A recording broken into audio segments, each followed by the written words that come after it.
हटवा दें? सर एक मिनट, एक सेकंड रुक दीजिए, हटवाइए ना तो।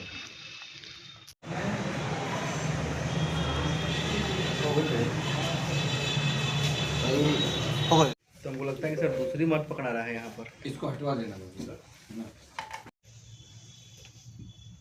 कहाँ सर बनाता बनाता है कि ले क्या आया है? 14/11/2025 को शाम में तुर्का पुल के पास गोपालगंज थाने के द्वारा और डीआईयू टीम के द्वारा वाहन चेकिंग के दौरान एक व्यक्ति जिसका नाम फ़हीम सिद्दीकी उर्फ बाबर है, ये रहने वाला हरदिया थावे का है।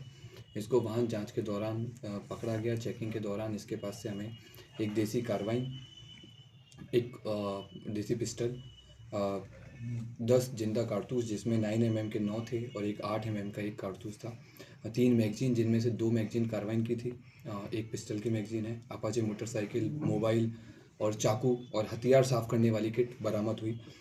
इस व्यक्ति से आगे पूछताछ करने में और इसका पुराना आपराधिक इतिहास देखने में ज्ञात हुआ कि यह व्यक्ति पूर्व में इकबाल हॉस्टल पटना में रहता था और वहाँ से सीए प्रोटेस्ट के दौरान जेल गया था। उसके बाद में ये 2024 में पटना के कोतवाली थाने से 5.5 किलो, लगभग 5.5 किलो सोना लूट के कांड में गोली चलाने के बाद में जेल गया था।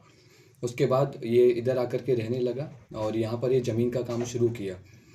यहाँ पर होटल शबनम के पीछे एक विवादित ज़मीन है, वहाँ पर इसने इसी के एक पार्टनर हैं जिनका भी हम नाम नहीं बता रहे हैं, उनके साथ में इसने काम करना शुरू किया और उस ज़मीन पे क्योंकि पहले से विवादित था और उस पर हम लोगों के द्वारा पूर्व में भी कई सारे केसेस दर्ज किए जा चुके हैं, तो उस ज़मीन पर दिवाली के आसपास मारपीट की घटना हुई थी। उस मारपीट की घटना का बदला लेने के लिए और उस ज़मीन पर जाकर अपनी रंगदारी शुरू करने के लिए और एक शहर में वह का माहौल बनाने के लिए इसके द्वारा अपने एक पार्टनर से देसी कार्बाइन और पिस्टल की खरीदगी की, जिसका इस्तेमाल ये यहाँ पर कुछ मर्डर करने के लिए करने वाला था।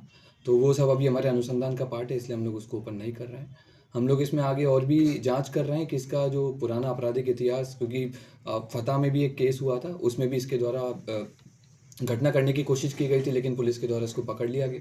इसको नहीं पकड़ा गया था, इसका हथियार बरामद किया गया था। तो और भी इसकी जो चेन है, इसके जितने भी जो इसका जो गैंग है, कहाँ से लागत लेके आता था, आगे क्या इसका प्लान था, उस पर हम लोगों ने पूरा पता किया है। हम लोग इसमें आगे अनुसंधान कर रहे हैं। कहाँ का रहने वाला है सर?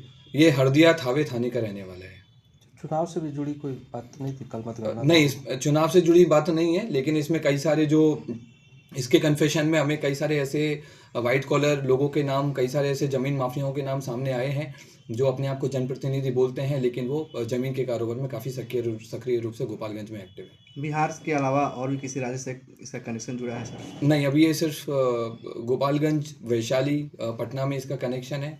ये पूर्व में बालू माफियाओं के साथ भी काफ़ी एक्टिव रहा है और वहाँ पे भी कुछ इसने घटनाएं हुई हैं जो इसने स्वीकार की हैं, तो वहाँ हम संबंधित थाने से इसका आपराधिक इतिहास बालू के संबंध में पता कर रहे हैं। कार्बाइन तो आमतौर पर आम लोगों के पास नहीं रहती है, तो ये सर कहीं से लूटा गया था, ये पता चल पाया कहाँ से लाया इसके गया? द्वारा अभी तक बताया गया और हमारी भी प्राथमिक जांच में सामने आया है कि ये एक देसी कार्बाइन है। ये कहाँ से लेके आया था उसका भी हम लोग पता किए हैं, उस पर भी हम लोग आगे अनुसंधान में काम करेंगे।